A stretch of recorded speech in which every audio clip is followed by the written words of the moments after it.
there is an alternative approach, or B approach, to describe a steel's weldability, a mathematical approach. In this video I'll show you how this math approach works. It's gonna be very straightforward, simple math. Adding numbers is all it takes. So don't worry about the math part too much, but this mathematical approach is going to be way more precise than knowing in general broad terms than low carbon steels and mild steels are highly weldable, medium carbon steels are weldable with caution, high carbon steels are not weldable, and alloy steels, some of them can be welded, but most of it is to be avoided. So this is going to be more precise than that. First things first, what's weldability? Let me explain that using these two items here. This is a mild carbon pin from a towing assembly or from a hitch of a truck. It fell off, it was found dead on the road and was delighting me in my motorcycle ride or bicycle ride or whatever I was doing on the road. And this is an intact, fully functional 12-inch chrome vanadium steel wrench made by Jet. So, the definition of weldability, you might be thinking, aren't all metals weldable? Maybe some admittedly with more difficulty than others.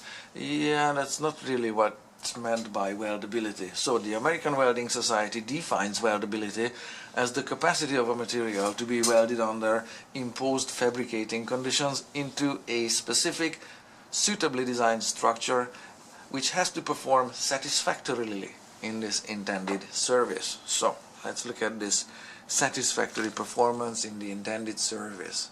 This is how this weld looks like it was done by a 6-year-old, and actually this pin here is made of two parts. You can see this heat affected zone here, so that's a definite no. And this is made of mild steel, highly weldable, but this is to illustrate a point that this is how it looks like when an item does not perform satisfactorily in the intended service.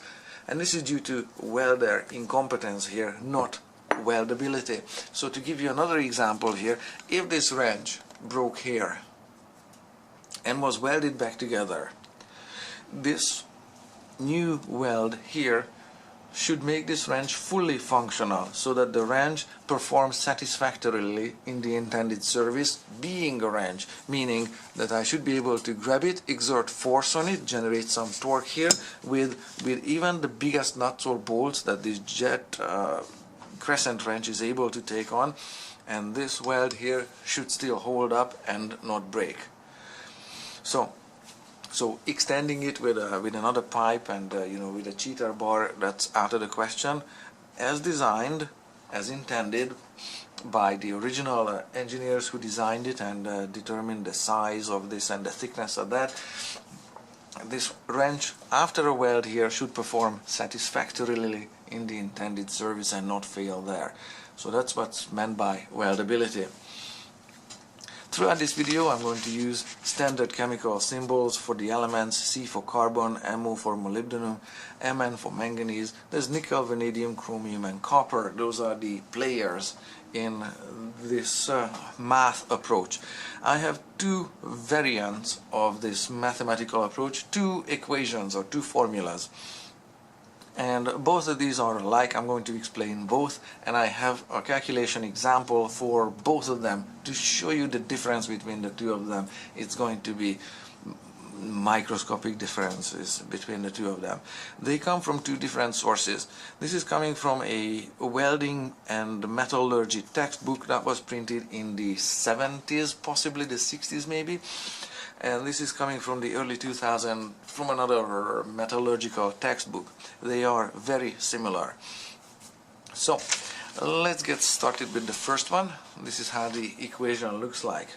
You can see that it's based on addition there, and this is how it reads. You take the carbon content of a metal and you take a quarter of its manganese content and you add these two together, because carbon is adversely affecting weldability. That's why this CE stands for carbon equivalency in both cases. And you want an equivalency that isn't more than 0.4% carbon and any other alloying elements. So this is a number that usually is not exceeded. Also, this whole equation looks long, admittedly, but works very simply. I'll give you an example right here. I'm going to write one here. Is that this is coming from the industry. It is an empirical equation. It isn't invented by mathematicians in a white lab coat. Hey, this should work. No, this is coming from actual people working in the field, breaking stuff or fixing stuff that's broken already, and putting it back into service and checking it to make sure that the weld actually holds, that the item performs satisfactorily in the intended service, whether it's wrenches or welding back gear teeth or whatever. Okay, so this is not coming from scientists and mathematicians theorizing in a lab. No, it's coming from the industry. So likewise, the 0.4 figure is also an industry consensus that anything beyond 0.4% carbon or carbon equivalency, because these other alloying elements will create an equivalent effect of having carbon in the alloy. So anything going past 0.4 is really pushing it. You could be pushing it to 0.45, and the digit 5 I'm gonna make it just like dashes. So that's the absolute maximum. If you don't have all of these alloying elements in a steel, just one or two, and depending on thicker sections or whatever other welding conditions, so you might be able to push it to 0.45, but that's absolutely it. So this is an industry consensus figure, and this is also coming from the industry. So how it reads is, you take the carbon content, you take a quarter of the manganese content, a 20th of the nickel content, a 10th of the chromium content, and a 40th of the copper content, and these all add up to adversely affect weldability of a steel. So these are maybe not the bad guys, but in terms of weldability, yeah, they are. After this, you can see subtraction and subtraction. So what happens to a 50th of the molybdenum content and a 10th of the vanadium content? And the reason why those are subtractions, because the authors who published this formula here think that molybdenum is improving weldability, is lessening the ill effects of or adverse effects of all of these alloying elements here, including carbon. So because they lessen the effect of the bad guys, that's why it's a subtraction. Same for vanadium. So vanadium and molybdenum are the good guys. And that's what's meant by these subtractions. Okay? I hope that makes sense. Now the second equation here is also very similar. And you see the same carbon number there. Now, instead of taking a quarter of the manganese content, you take a sixth of it. The difference between the two of them are microscopic or marginal. Same happens with the nickel content, that's identical. Chromium is evaluated identically, same for the copper.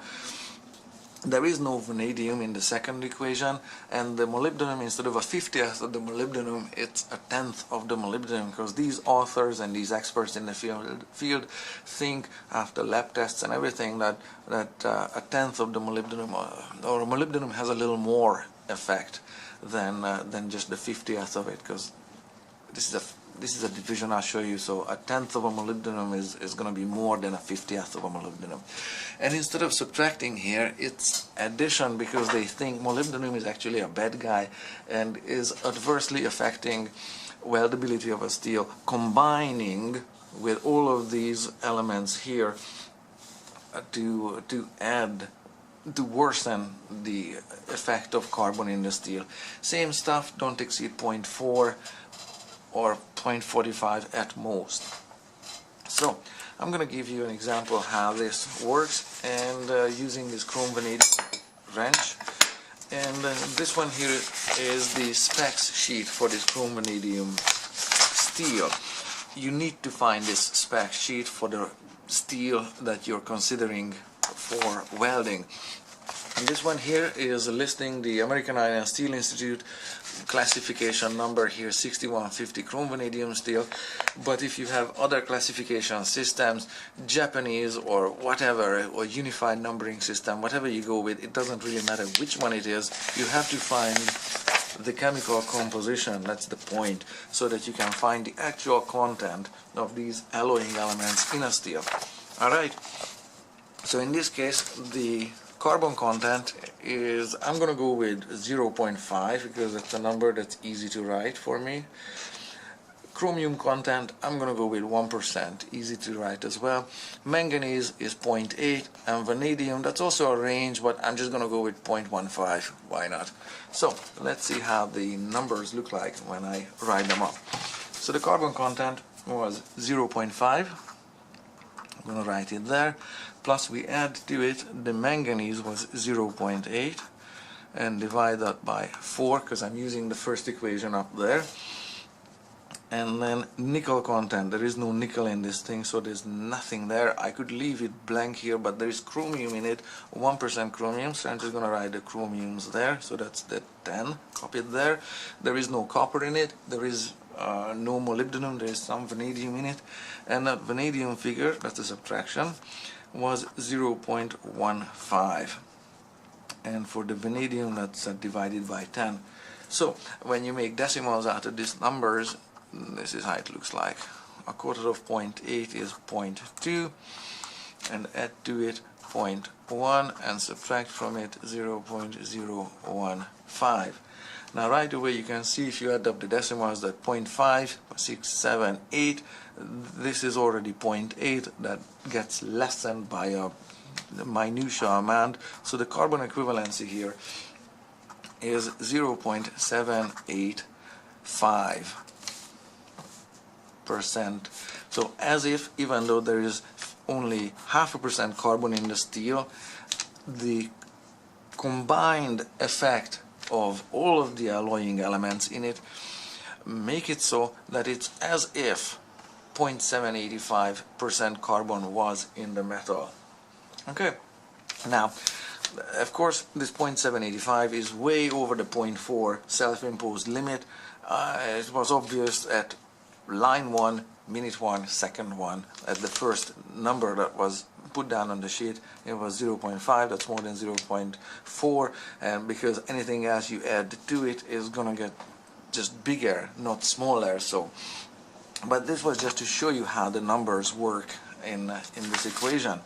For a second example, I have a different steel that doesn't have a carbon content this high here. 0.5% was obvious from this steel classification system here. So I have here another steel. This is 4118 chrome molybdenum steel. I picked this one. 0.18% carbon content means that it might be well within the 0.4 limit, as well as it has molybdenum in it, and because the differences in the equations concern molybdenum, I wanted to show you an example here that has molybdenum in it, so that's why I picked this chrome molybdenum steel. Down here at the bottom of the specs sheet, this is the alloying element content in it. So carbon, I'm gonna go with 0.2, that's kinda in the middle of the range. Chromium, I'm gonna go with 0.5, manganese is 0.8, and molybdenum is 0.115. Okay, how about that number in the middle of the pack there, or the range? So I've pre-printed these numbers on this side, and you can look at it right around here. Let me just maybe put this wrench there. So this is how the numbers look like. The carbon content is there, the manganese divided by 4, the chromium was 0.5%, it's there, and the molybdenum content is that. So a 50th of that is an even smaller number, so there's everything in decimals. You can look at it as 0.2 plus 0.2 is already 0.4, so we are already at the limit. If you add any more numbers to this 0.4, it's going to be over the limit, and it is, because that's 0.45 if you add this to it, which only gets microscopically lowered by that 50th of the molybdenum content. So the carbon equivalency here is 0.4477, which means that this 4118 steel, which looks weldable or is hopeful that welding would make it perform satisfactorily in the intended service, but the numbers here tell you that it's marginally successful, that if welding is attempted on it. The second equation I copied from the first page, and because the molybdenum in the formula is working out differently, as well as the manganese content, instead of a fourth of it or a quarter of it, a sixth of the manganese content is featured in the equation. So when you plug in the numbers and you do this little division here, you're going to get 0.1333 repeating. So 0.2 plus 0.133 is less than 0.2 plus 0.2. So it looks like it's going to be a lower number, even though this was a subtraction, like a microscopic amount was subtracted. There's going to be another microscopic amount added to it, and this doesn't really make a whole lot of difference, even though they are different in the equations, but this makes bigger impact. So with the second equation, the carbon equivalency comes to 0.3948 and 3 repeating.